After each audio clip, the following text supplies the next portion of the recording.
أهلا بيكم النهاردة في فيديو جديد. النهاردة هنتكلم عن أفضل إعدادات برنامج OBS عشان تقدر تستفاد بأقصى حد من البث أو التسجيل. نفتح OBS طبعا، بعد كده ندخل على بعد كده نروح أول حاجة على الفيديو.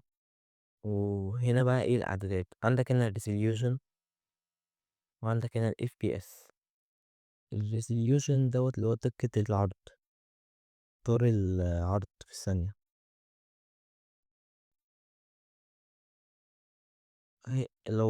لو يعني خلي فريم ريت على 60 أو خليها 90، وخلي الريزوليوشن 1920 في 1080. لو انت بقى لسه بادئ بقى وكاسك على قدك وكده، خليها 1280 في 720. ماشي، بعد كده بقى نروح ايه للساوند،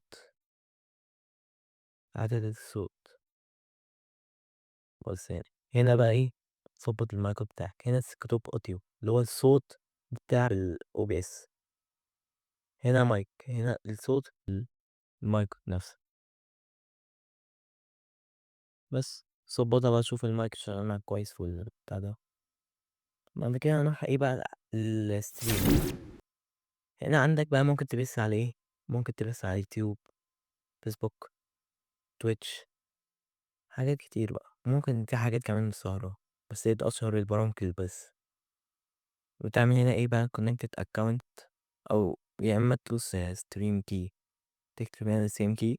خلاص كده مبروك عليك، هتبدأ تبث. المرة اللي جاية هسجل لكم كمان فيديو عن موضوع التسجيل ده البث. بعد كده هنروح فين بقى، هنروح نشرح لكم دي عشان ما نفهمش ليكوا كويس اوي. اول حاجة دوت بيشرح بيعمل ايه. دوت بيشوف البرنامج اللي انت فاتحه بيعمل الصوت بتاعه بس. هنا اهو تختار بقى البرنامج كده، ايه هنا تختار البرنامج بس. اوكي كده خلاص بس انا مش شغال عشان مش فاتح حاجة. ماشي، بعد كده تاني حاجة اوديو كابتشر، دوت لتسجيل الصوت من الأجهزة الإدخال مثل الميكروفون. يعني انت تسجل صوت من الميكروفون عموما. وبعد كده ايه الأوديو أو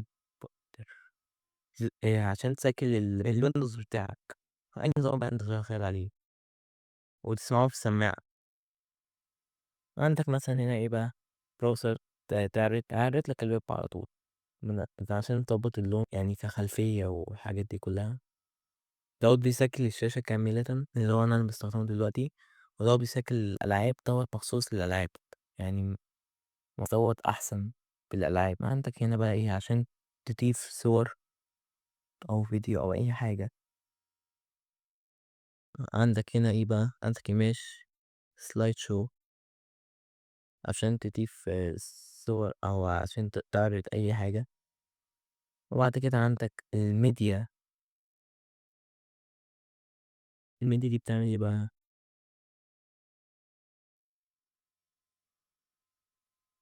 أنت عشان تعرض الملفات الفيديو أو الفيديوهات تعرضها. كان هنا دوت أجهزة مثلا بتسجل أي حاجة، مثلا الكاميرا حاجة زي كده. وفي LS فيديو لعرض مقاطع بره مشغل VLC. ماشي، بس كده جرب الإعدادات ديت وشوف الفرق بينهم. ولو حبيت أي حاجة تعرفها اكتب لنا في التعليقات. متنسوش اللايك والاشتراك وتفعيل الجرس. مع السلامة.